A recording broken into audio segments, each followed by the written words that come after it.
Took to the stage alongside hundreds of Tibetan women to oppose Communist Chinese of Tibet. Hundreds of Tibetan women were killed in ruthless repression during the uprising, and many more were arrested, tortured, and beaten without trial.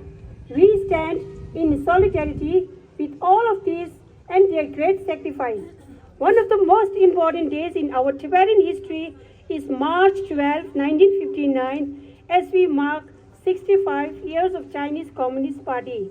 We recognize and honor women all over the world who have made significant sacrifice to maintain our culture, identity, and independence. We also pay our respect to those who continue to suffer under the oppression of the Chinese communists. We have a responsibility to ensure that their hopes of reuniting the exiled and Tibetan people are achieved.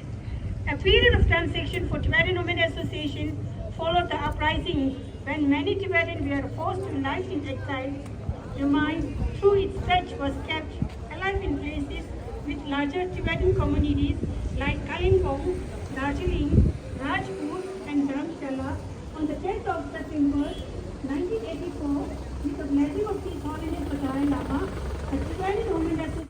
Our association has been very vocal about the political situation in Tibet and is an active advocate of the human rights of Tibetans in Tibet as well as in exile. We are recognized for our engagement and towards social justice, women's rights, environmental welfare, youth leadership, and non-violent political oppression. The Tibetan Women Association strives to preserve and promote to His Holiness the 14th Dalai Lama vision following the middle way approach.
Ya lazo ane da trinde sane pime lenzo ge ane pime 시베게랑 안에 드린데 안에 송지 베메 렌조려야 미세게 투체 쉐직다 오늘 디라려야 소미 냠쇼낭에 몽부도 넘버랭게 참을라는 투체 쉐에 아니 몽바 미투네 디조간조 제게 레규페 디조야 케지부 쉬우지래 넘버 3에 겐세래 3에게 안에 철운냠데 제체 아니 레규 배바야나 아니 사츠보다 배게 된다 세야려 땡땡 세기레스 시가 디소소 이제 다냠도 쉐다 아니 드링킹 년도디 다란 삼샤다 아니 타든들이야 진호 공사 장구 지무초 고제 샤베 가절 템바다 투기 공시다다 형기 도바다 아니 왜 시제 냠좀 뉴니 뉴디 용백에 말한다 베결로